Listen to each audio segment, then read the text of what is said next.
Hello guys, my name is Renato Vielma and today I'm going to talk about the origin of engineering, the history of the military engineering, the future of engineering, and some new invents of the engineering. Let's start with the origin. The origin of the word engineering was initially used in the context of warfare, dating back 1325 when engineer referred to a construction of military engines. In the context of engines, referred to a military machine, a mechanical contraption used in war, for example the catapult. As the design of civil structures such as bridges and buildings developed as a technical discipline, the term civil engineer entered the lexicon as a way to distinguish between those specializing in the construction of such non-military projects and those involved in the other discipline. As the prevalence of civil engineering outstripped engineering in a military context and the number of disciplines expanded, the original military meaning of the word engineering is now largely absent. In this place, the term of military engineering has come to be used. The history of military engineering.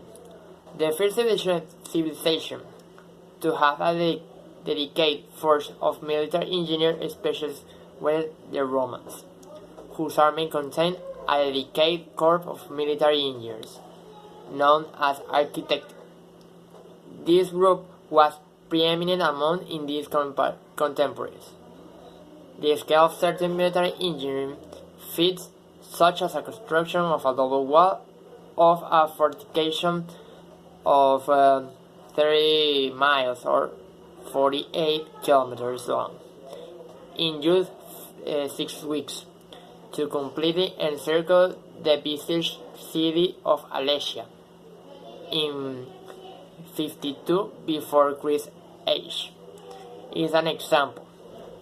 Such military engineering feats would be completely new and thus probably bewildering and demoralizing to the Gallic defenders. The best known of these Roman army engineers due to the great survival is Vitruvius. Alexander the Great also used the engineer in his army. In ancient times, military engineers were responsible for siege warfare and building field fortifications, temporary camps and roads. The most notable engineers of ancient times were the Romans and the Chinese, who constructed hard siege machines like catapults, battering rams, and siege towers. The Romans were responsible for the construction of fortified wooden camps and paved roads for their legions. Many of these Roman roads are still used today. For 500 years after the fall of the Roman Empire, the practice of military engineering barely evolved in the West. In fact, much of the classic techniques and practices from military engineering were lost. Through this period, the foot soldier was largely replaced by mount soldiers. It was not until later in the Middle Ages that the military engineers saw a revival focus on such warfare. Military engineers planned castle fortress when laying siege. They planned and oversaw efforts to penetrate castle defenses. When the castle served as military purpose, one of the tasks of the saper was to wake the base of walls to enable them to breach before means of thwarting. These activities were devised. Broadly speaking, sapers were experts in demolition of all or otherwise overcoming bypassing fortification systems. Now, let's talk about the future of engineering. Important innovations are on the horizon in the host of fields, including energy, medicine, transportation, robotics, and artificial intelligence. And engineers will play a key role in inventing technologies of the 20th century. But they won't be much like the engineers of the past. Some of the fields and innovation will be very helpful for us In many ways, some of the innovations are close to be released, other they have to design much more that you have some of them looking it out. New invents of engineering. First, customizable smart skeletons learn for your steps. Assist walking just go smarter. A new algorithm for an exoskeleton use direct feedback from the wearer to customize the assistance provided, according to the new study. The exoskeleton is worn on the shin and foot and apply forces to ankle and toes. In the experiment with 11 able-bodied people, the so-called human in the loop algorithm took about 1 hour to optimize the exoskeleton and afterward reduced the amount of energy participants needed to walk by 24% on average. Said research, the team member Rachel Jackson, a postdoctoral researcher in the Department of Mechanical Engineering at the Cambridge Mellon University. Next, brain hacking takes gets real. 5 companies lead this proposal. There's been a lot of hype coming out Silicon Valley in recent months about technology that can meld the human brain with machines. But how will this tech help society, and which company are leading this surge? Tesla and SpaceX CEO Elon Musk made waves in March when announced their last venture, Neuralink, which will design the so-called brain-computer interface, initially becoming obsolete by enabling people to merge with artificial intelligence. While this may seem lofty goals, Musk is not the only who trying to bring humans closer to machines. Here are 5 companies that double down on hacking the brain. Now I'm gonna focus about Neuralink. According to Musk, the main barrier to human-machine cooperation is communication bandwidth. This means that using a touch screen on a keyboard is a low way to communicate with a computer. Musk in a new venture aims to create a direct high bandwidth link between the human brain and machines.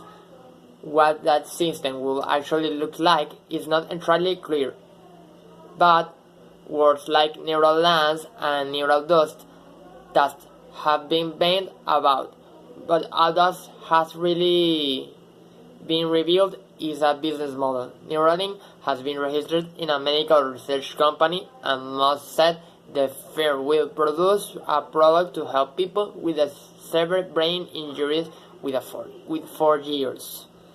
This will lay the groundwork for developing for healthy people. This enabling humans to communicate by consensual telepathy, which could be ready with 5 years, Musk said. Some scientists, particularly those in the neuroscience community, are skeptical of Musk's ambitious plan. Now, next one, we're going to talk about artificial intelligence-powered robot microscope will help clean up the world water supplies. Water shortage is a problem that could affect up to a quarter of the world population by 2025. The behavior of microchip plankton can give vital clues on everything from chemical population level to temperature change. And autonomous robotic cameras developed by IBM and powered by artificial intelligence have a potential to monitor this behavior in more details than have been possible before. Data from the cameras can be analyzed to give real-time insights into factors affecting water quality and life in lakes and oceans.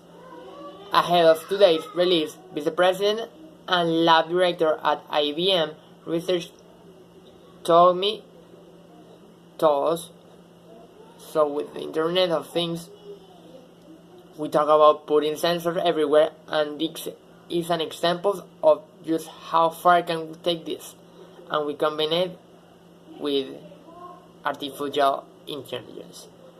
Next one, I'm gonna talk about earthquake-proof schools. In 2015, a huge earthquake devastated Nepal, killing 9,000 people and injuring 22,000. Now, civil engineers from Bristol are working for local towns in Nepal to design a new earthquake-proof schools. The new school will be made from local affordable materials, and the successful design could be used in the other earthquake-prone countries. Next one, I'm going to talk about volcano washing drums. Last year, engineers and scientists from the University of Bristol, Cambridge, and Birmingham teamed up with a local agency in Guatemala to monitor the highly eruptive volcano Volcán de Fuego using drones. They use multicopters and fixed-wing aircraft flying 8 kilometers or 5 miles from base and 4,100 meters above sea level. In 2018, the team will return to fly higher and further, collecting data and ash from inside volcanic plumes and taking photos of the summit for 3D reconstruction. Now, we're gonna talk about self-driving. Talk about self-driving cars have been around so long, it's almost mundane. No one seems to care that Waymo officially abandoned the driver behind these wheels of its self-driving cars in Arizona back in November. That's a huge deal. Waymo is launching a self-driving taxi service in the suburbs of Phoenix, for real.